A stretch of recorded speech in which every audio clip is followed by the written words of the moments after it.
الحمد للہ وکفا والصلاة والسلام علی من لا نبی بعد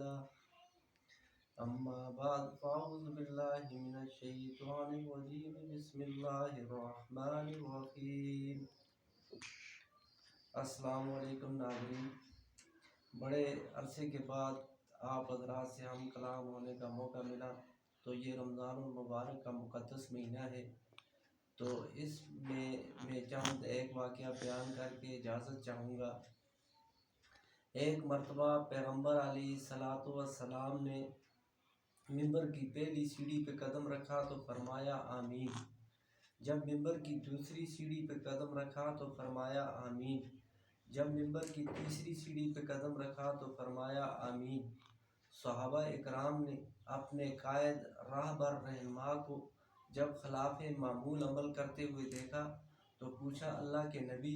آج آپ نے ایسا عمل کیا ہے جو اس سے پہلے ہم نے کبھی بھی آپ سے صادر ہوتے ہوئے نہیں دیکھا۔ تو اللہ کے نبی نے فرمایا کہ جب میں نے منبر کی پہلی سیڑھی پہ قدم رکھا تو جبرائیل امین آئے اور کہا کہ یا رسول اللہ، تباہ و برباد ہو جائے وہ شخص جو اپنی زندگی میں رمضان کا مہینہ پائے اور اپنی بخشش نہ کرا سکے۔ تو اللہ کے نبی فرماتے ہیں میں نے اس پر آمین کہا، اور جب میں نے منبر کی دوسری سیڑھی پہ قدم رکھا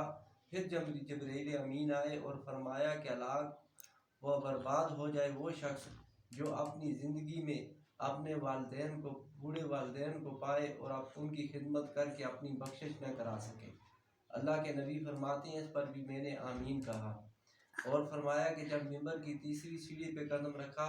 جبرائیل امین آئے اور فرمایا کہ ہلاک ہو جائے، تباہ و برباد ہو جائے وہ شخص جس کے سامنے آپ کا نام نامی اس میں گرامی لیا جائے اور وہ آپ پر درود نہ پڑے۔ تو گرامی قدر،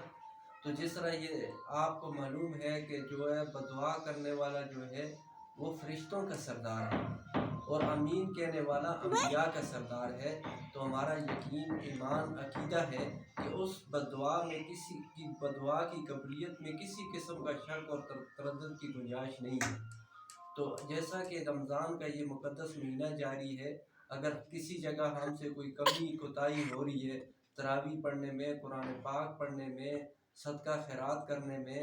تو اس میں ہمیں جو ہے نا اس کمی کوتاہی کو دور کرنا چاہیے تاکہ اس بدعا سے بچ سکیں۔